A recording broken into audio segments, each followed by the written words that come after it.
এমএনসিতে করেছি, তাতে বিজেপির সম্ভাব্য সিট আমি ধরেছি 50, 77, 95। একদম সঠিক, একদম মিনিমামই ধরেছি 50, মাঝামাঝি একটা হচ্ছে 77, আর যদি খুব ভালো করে 95। এবং তৃণমূল কংগ্রেসের ক্ষেত্রেও আমি একটা ধরেছি, যদি খুব কম আসনও পায়, হ্যাঁ, বিরাট কোনো একটা প্রবলেম কিছু একটা হয়ে গেল, তাহলেও 197 আসন পাবে। মাঝামাঝি 215, 14-15, এবং খুব ভালো করে 233 আসন পর্যন্ত পেতে পারে। একদম সঠিক বলেছেন, আমারও তাই। আশা করি যে এই ফলাফল সঠিক হওয়া উচিত।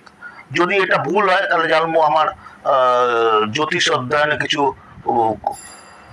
কম রয়েছে, আরো অধ্যয়ন করতে হবে। আপনার ভুল নেই, বাংলা বেঁচে যাবে। যাই হোক, ভাগ্য আমাদের যদি সহায়। আমার এই এপিসোডটা ভালো লাগে, আপনি আপনার বন্ধু বান্ধবদের শেয়ার করবেন জন্ম তারিখ এবং এটাকে সাবস্ক্রাইব করে রাখবেন। আমি পর পর